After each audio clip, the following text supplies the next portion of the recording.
Hi friends, ഇന്നലെ ഞങ്ങൾ ഇക്കാടെ വീട്ടിലേക്ക് വന്നിട്ടുണ്ടായിരുന്നേ. അപ്പോൾ ഇന്നത്തെ വീഡിയോ അവിടുത്തെ ഒരു ദിവസത്തെ കുക്കിങ്ങും കാര്യങ്ങളും ഒക്കെയാണ്. അപ്പോൾ രാവിലെ നമ്മൾ എഴുന്നേറ്റ് വന്നപ്പോഴത്തേക്ക് ഉമ്മി ചോറൊക്കെ വെക്കുന്നുണ്ടായിരുന്നു. അവിയലിന് അരിഞ്ഞിട്ട് അതിനുള്ള കാര്യങ്ങളൊക്കെ ചെയ്യുന്നുണ്ടായിരുന്നേ ഉമ്മി. ഇവിടുത്തെ അവിയലിന് ഒരു പ്രത്യേകതയുണ്ട്. ചേമ്പും താളും ഒക്കെ ഇട്ടിട്ട് ഞാൻ വെക്കുന്നതിൽ നിന്ന് വളരെ വ്യത്യസ്തമായിട്ടാണ് ഉമ്മി വെക്കുന്നത്. പല നാടുകളിലും പല ടേസ്റ്റുകളാണല്ലോ അല്ലേ, പല രീതിയിലായിരിക്കും ഫുഡുകൾ ഉണ്ടാക്കുന്നത്. അപ്പോൾ ഇവിടുത്തെ ഒരു വെറൈറ്റി അവിയലാണ് ഞാൻ വെക്കുന്നതിൽ നിന്ന് വളരെ വ്യത്യസ്തമായിട്ടാണ് ഇവിടുത്തെ അവിയൽ. പക്ഷെ നല്ല ടേസ്റ്റാണ് കേട്ടോ. അപ്പോൾ ഉമ്മി അത് വെച്ച നേരത്തിന് നമ്മൾ രാവിലത്തെ അപ്പവും മുട്ട റോസ്റ്റും ആയിരുന്നു അത് കഴിച്ചിട്ടുണ്ടായിരുന്നേ. അതിനുശേഷം ഒഴിച്ചുകറിക്കുള്ള തയ്യാറെടുപ്പുകളൊക്കെ ചെയ്യുമായിരുന്നു. കുമ്പളങ്ങായും തക്കാളിയും മുരിങ്ങയ്ക്കായും ഒക്കെ ഇട്ടൊരു ഒഴിച്ചുകറിയാണ് ഇത്.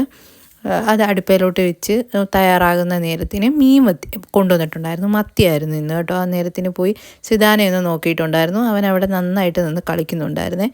ശേഷം അടുക്കളയിൽ വന്നിട്ട് ഒഴിച്ചുകറിക്കുള്ള താളിപ്പൊക്കെ തയ്യാറാക്കി അതിലേക്ക് ചേർത്ത് കൊടുത്തു.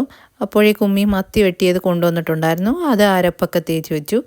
ഇവിടെ മത്തിക്കറി നമ്മുടെ വീട്ടിലൊക്കെ വെക്കുന്നതിൽ നിന്ന് വ്യത്യസ്തമായിട്ടാണ് വെക്കാറുള്ളത്.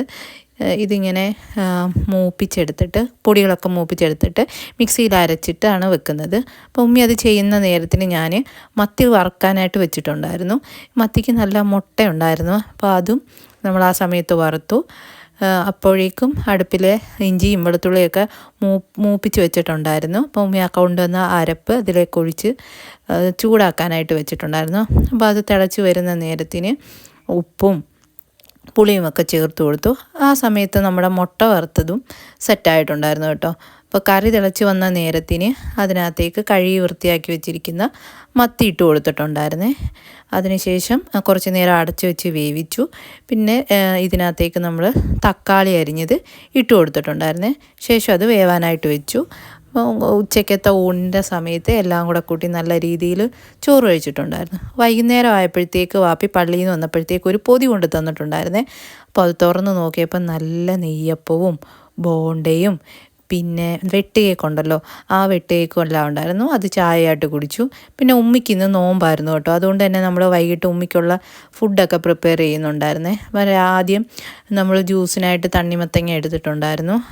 ഇത് നല്ല മധുരമുള്ള തണ്ണിമത്തങ്ങയായിരുന്നു കേട്ടോ. അതുകൊണ്ട് ആവശ്യത്തിന് മാത്രമേ പഞ്ചസാര ചേർത്തിട്ടുള്ളൂ. അതിനുശേഷം പഴം പൊരിക്കാനുള്ള മാവ് തയ്യാറാക്കുന്നുണ്ടായിരുന്നേ. മൈദാ മാവിലേക്ക് ആവശ്യത്തിന് പഞ്ചസാരയും മഞ്ഞൾപ്പൊടിയും സോഡാപ്പൊടിയും വെള്ളമൊക്കെ ചേർത്ത് ഇങ്ങനെ ഒരു പേസ്റ്റ് രൂപത്തിലാക്കിയിട്ടുണ്ട്. പിന്നെ അതിലേക്ക് റോബസ്റ്റ പഴമായിരുന്നേ, അതിങ്ങനെ അരിഞ്ഞു കൊടുത്തിട്ടുണ്ടായിരുന്നേ. അതിനുശേഷം എണ്ണ ചൂടായപ്പോഴത്തേക്ക് ഇതിട്ട് കൊടുത്തിട്ടുണ്ട്. അത് വെന്ത് വരുന്ന ഒരു നേരത്തിനത്തേക്ക് മാങ്ങ ജ്യൂസ് അടിക്കാനായിട്ട് ഇട്ട് കൊടുത്തു.